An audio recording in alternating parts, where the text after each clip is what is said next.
Markets whipsawed this week as President Trump's comments at Davos sent investors scrambling to reassess their economic outlooks. Charles Schwab chief investment strategist Liz Ann Sonders in a recent article warned that we're entering an era of, quote, instability, where volatility, rotating leadership, and uneven growth may be the new normal. Liz Ann Sonders joins me now. Hey, Liz Ann, great to see you again. Hi, Jack. Nice to see you, too. So help us prepare for this era of instability. What are the implications for investors?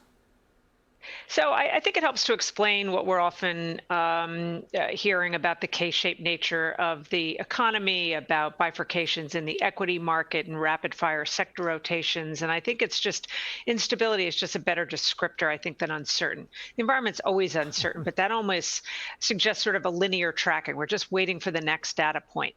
I think with geopolitics, as we have learned, with monetary policy, with fiscal policy, with tariff-related policy, it just comes at us from lots of different angles, and it just means things can turn on a dime really quickly from a volatility perspective, from a leadership perspective.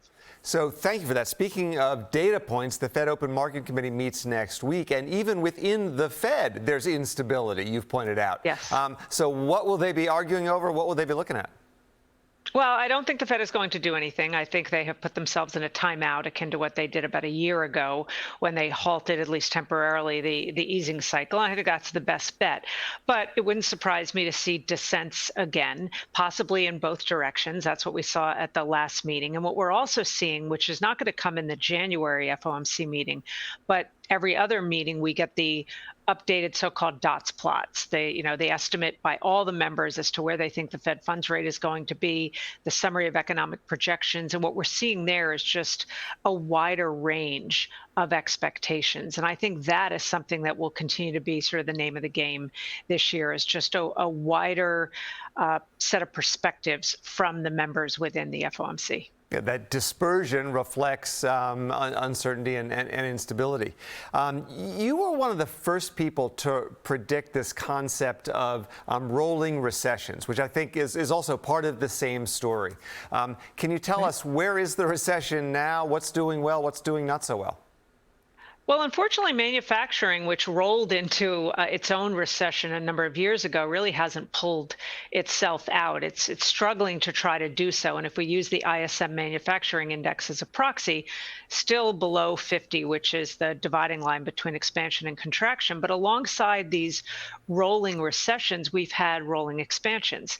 And in the case of manufacturing, we have the much larger weight in the economy that comes from services, and services has continued to main strength. So it's served as an offset to the weakness in areas like manufacturing. Housing is still trying to pull itself out of its own recession. We just haven't had systemic weakness that brings the economy down all at once. We just have these cycles where you have pockets of weakness and strength that roll through the economy as opposed to happening in a linear fashion. Which I guess is good news, because it's diversification in the economy. You know, right. the manufacturing story hasn't really been told. The economy shed nearly 70,000 manufacturing jobs last year.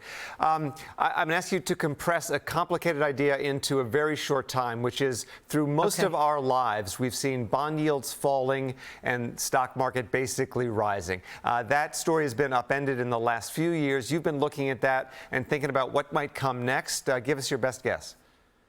So depending on what rolling time period you look at, we've been back and forth between a positive correlation between bond yields and stock prices and a negative. And I think the market is trying to figure out what the backdrop looks like. And the backdrop that's important is, for the 30 years or so, from the mid-60s to the mid-90s, most of the time bond yields and stock prices moved in the opposite direction, because bond yields were keying off inflation more so than growth in that era. So higher yields, higher inflation, not great for the equity market, vice versa.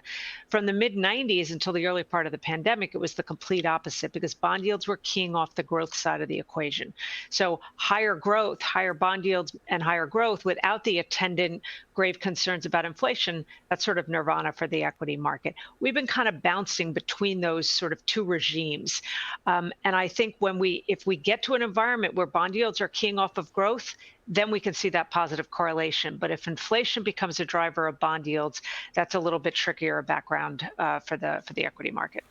Thank you for that. And I'm going to put words in your mouth. Tell me if I'm wrong. In this environment, you like the old GARP, growth at a reasonable price approach to investing? Yeah, so we're very factor focused, so investing based on characteristics as opposed to monoliths, either at the sector level or at the style level. And I think it's a backdrop where you want to have the combination. You want to look for positive earnings revisions, positive earnings surprises, but you want to focus on the value side, particularly balance sheet strength. That's really key. That is what we will do. Always informative. Thank you so much, Liz Ann Sonders. Thank you, Jack.